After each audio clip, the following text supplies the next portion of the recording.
कल को अगर मनीष सिसोदिया चोरी करेंगे तो मनीष सिसोदिया केजरीवाल का कुछ नहीं लगता, उसको जेल जाना पड़ेगा। कल को अगर कोई हमारा मंत्री चोरी करेगा, ये मेरे कोई सगे नहीं लगता, इनको जेल जाना पड़ेगा। और मनीष, कल को अगर मैं चोरी करूंगा तो मैं भी तुम्हारा सगा नहीं लगता, मेरे को भी जेल जाना पड़ेगा। मनीष सिसोदिया, संजय सिंह और सत्येंद्र जैन, आम आदमी पार्टी के 3 सबसे बड़े नेता, पहले ही सालों से जेल में बंद हैं और अब दिल्ली के सीएम अरविंद केजरीवाल भी सलाखों के पीछे पहुंच गए। अब इन तीनों नेताओं की गिरफ्तारी में एक बात कॉमन है कि इन तीनों में से किसी को भी बेल नहीं मिला, कोई भी जेल से बाहर नहीं आए और ऐसा लगता है कि सीएम अरविंद केजरीवाल भी अब जेल से बाहर नहीं आएंगे। अब सवाल ये आता है कि क्यों बड़े बड़े क्राइम में बेल मिल जाता है, बट ऐसा क्या है कि ये लोग बाहर नहीं आ पा रहे हैं? क्या बीजेपी दिल्ली में आम आदमी पार्टी की सरकार गिराना चाहती है? क्या ईडी को सेंट्रल गवर्नमेंट कंट्रोल कर रही है? सीएम अरविंद केजरीवाल जेल से बाहर क्यों नहीं आ पाएंगे, ये जानने से पहले हमें यह जानना होगा कि अरविंद केजरीवाल किस कंडीशन में और किस केस में अरेस्ट हुए हैं, और तभी हमें समझ आएगी कि इनको जेल से बाहर आना कितना मुश्किल है। देखिए, 17 नवंबर 2021 को दिल्ली सरकार ने राज्य में नई लीकर पॉलिसी लागू की। इसके तहत राजधानी में 32 जोन बनाए गए और हर जोन में मैक्सिमम 27 दुकानें खुलनी थी और टोटल 849 दुकानें खुलनी थी। दिल्ली में शराब की 60% दुकानें सरकारी और 40% प्राइवेट हुआ करती थी, जबकि न्यू लीकर पॉलिसी में एक चेंजेज ये हुआ कि दिल्ली की सभी शराब की दुकानों को प्राइवेट कर दिया गया। इसमें गवर्नमेंट का लॉजिक ये था कि इससे 3500 करोड़ रुपए का फायदा होगा। जुलाई 2022 में दिल्ली के तत्कालीन चीफ सेक्रेटरी ने एक्साइज पॉलिसी में इरेगुलरिटी होने की एक रिपोर्ट उपराज्यपाल को सौंपा, जिसमें पॉलिसी में गड़बड़ी होने के साथ ही डिप्टी सीएम मनीष सिसोदिया पर शराब कारोबारियों को अनफेयर एडवांटेज पहुंचाने का आरोप लगाया गया था। इस रिपोर्ट के आधार पर उपराज्यपाल ने न्यू एक्साइज पॉलिसी 2021-22 के एग्जीक्यूशन में नियमों के उल्लंघन और नियमों में खामियों का हवाला देकर 22 जुलाई 2022 को सीबीआई जांच की रिकमेंडेशन की। इस पर सीबीआई ने सिसोदिया सहित 15 के खिलाफ एफआईआर रजिस्टर किया और इसी आधार पर ईडी ने मनी लॉन्ड्रिंग का मामला दर्ज किया। सीबीआई और ईडी ने कहा कि एक्साइज पॉलिसी को रिवाइज करते समय इरेगुलरिटी की गई और लाइसेंस होल्डर को अनफेयर एडवांटेज दिया गया। इसमें कुछ लोगों का लाइसेंस फी माफ या कम किया गया और इसी पॉलिसी से सरकारी खजाने को 144.36 करोड़ रुपए का नुकसान हुआ। यह पॉलिसी होलसेलर्स के लिए एक्सेप्शनली 12% प्रॉफिट मार्जिन और रिटेलर्स के लिए लगभग 185% प्रॉफिट मार्जिन के साथ लाई गई थी। इसमें ईडी का कहना है कि कॉन्स्पिरेसी के तहत 12% मार्जिन में से 6% होलसेलर से आपके नेताओं को रिश्वत के रूप में वापस वसूल किया जाना था, यानी 12% के मार्जिन में 50% का बंटवारा। मतलब सरकार का कहना था कि कुछ तुम खाओ और कुछ हमें भी खाने दो। इस मामले में जांच की सिफारिश करने के बाद 30 जुलाई 2022 को दिल्ली सरकार ने न्यू एक्साइज पॉलिसी को वापस लाते हुए पुरानी पॉलिसी को अप्लाई कर दी। तेलंगाना विधान परिषद सदस्य और पूर्व मुख्यमंत्री के चंद्रशेखर राव की बेटी के कविता को 15 मार्च को हैदराबाद में गिरफ्तार किया गया था और एक दिन बाद ईडी की हिरासत में भेज दिया गया। कविता ने दिल्ली के सीएम अरविंद केजरीवाल और तत्कालीन डिप्टी सीएम और उत्पाद शुल्क मंत्री मनीष सिसोदिया के साथ एक सौदा किया, जिसमें उन्होंने साउथ ग्रुप के सदस्यों के साथ मिडिलमैन की एक चैन के थ्रू उन्हें रिश्वत दिया, ठीक वैसे ही जैसे कि मनी लॉन्ड्रिंग में किया जाता है। और इसी वजह से आपके नेताओं पर मनी लॉन्ड्रिंग के तहत केस रजिस्टर हुआ। मनी लॉन्ड्रिंग पर हमने एक डिटेल्ड वीडियो भी बनाई है, डिस्क्रिप्शन में लिंक मिल जाएगा, आप उसे भी देख सकते हैं।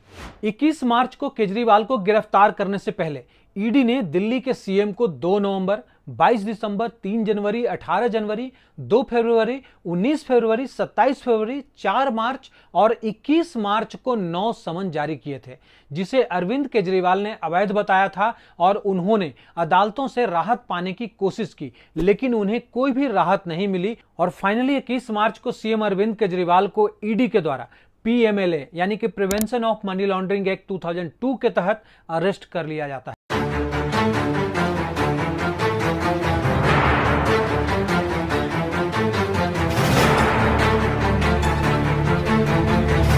अब यही वो एक्ट है जिसके वजह से मनीष सिसोदिया, संजय सिंह और सत्येंद्र जैन जैसे नेता आज तक जेल से बाहर नहीं आ पाए और अब अरविंद केजरीवाल भी।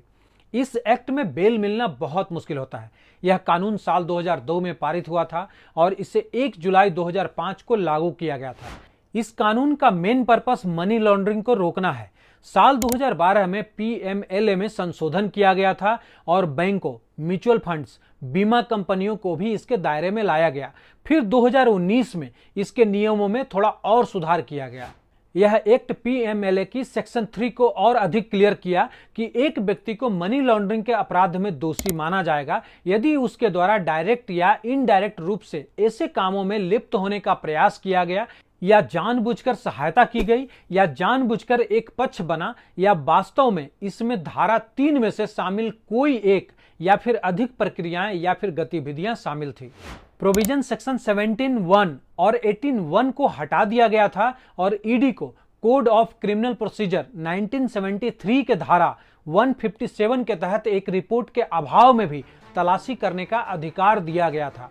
यानी कि ईडी को इतना पावर दिया गया कि अगर कोई रिपोर्ट अवेलेबल नहीं भी है फिर भी वो तलाशी ले सकता है। पीएमएलए 2002 के द्वारा 5 लाख रुपए तक का जुर्माना लगाए जाने का प्रावधान था, लेकिन अमेंडमेंट एक्ट ने इस सीमा को हटा दिया और इसने ऐसी एक्टिविटी में शामिल किसी भी व्यक्ति की संपत्ति की टेम्पररी कुर्की और जब्ती का प्रोविजन लाया। एक्ट में यह क्लियर किया गया कि यदि कोई व्यक्ति भारत में मनी लॉन्ड्रिंग का दोषी पाया जाता है तो उसे 3 से 7 साल तक की जेल की सजा दी जाएगी और यदि अपराध schedule A narcotic drugs and psychotropic substances act 1985 के तहत आता है तो अपराध की सजा को बढ़ाकर 10 साल तक कर दिया जाएगा।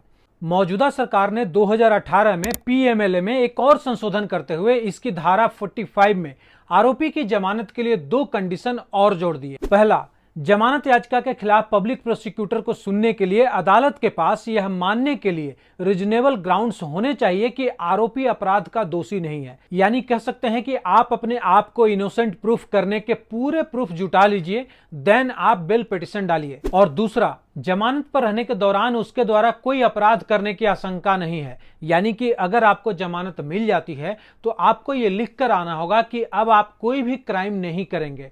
और अगर सच कहें तो ये दोनों के दोनों रूल्स बहुत स्ट्रिक्ट हैं। यहां तक कि जब कोई व्यक्ति मनी लॉन्ड्रिंग के दोषी पाया जाता है तो उसे यह साबित करना होगा कि अपराध की कथित आय वास्तव में वैध संपत्ति है। इसी बीच एप्पल से ईडी ने स्पेशल इंफॉर्मेशन शेयर करने को कहा है। ईडी के पास मुख्यमंत्री केजरीवाल के खिलाफ उनके निजी कंप्यूटर या डेस्कटॉप के रूप में कोई भी इलेक्ट्रॉनिक एविडेंस नहीं है, लेकिन उनके 4 मोबाइल फोन्स जब्त कर लिए गए हैं। कुछ रिपोर्ट के अकॉर्डिंग मुख्यमंत्री ने अपना आईफोन बंद कर रखा है और अपना पासवर्ड भी शेयर नहीं किया, क्योंकि टेलीफोन डेटा और चैट से ईडी को आम आदमी पार्टी की चुनावी रणनीति और गठबंधनों के बारे में जानकारी मिल सकती है। सो कुल मिलाकर ये कह सकता हूं कि जिस तरह से सीएम अरविंद केजरीवाल ने 9 समन अवॉइड किए, उन्होंने जांच में ईडी की कोई हेल्प नहीं करी, अपने आईफोन बंद कर दिए और पासवर्ड भी शेयर नहीं किया, उनके मंत्री पहले से ही जेल में बंद हैं, वो अभी तक अपने आप को बेकसूर साबित नहीं कर पाए, तो मुझे नहीं लगता कि सीएम अरविंद केजरीवाल भी इतनी आसानी से बाहर आ पाएंगे। अब आपको क्या लगता है, सीएम इतने सारे कंडीशंस के साथ कोर्ट से बेल ले पाएंगे? क्या वे ये प्रूफ कर पाएंगे बेल लेने से पहले कि वो लिकर स्कैम में शामिल नहीं थे? वैसे पीएमएलए में इस संशोधन को लेकर सुप्रीम कोर्ट में करीब 100 पिटीशंस दायर हुई थी, जिसमें पीएमएलए एक्ट के तहत ईडी को गिरफ्तारी, संपत्ति जब्त करने के अधिकार देने और जमानत की दोहरी शर्तों पर सवाल उठाए गए थे।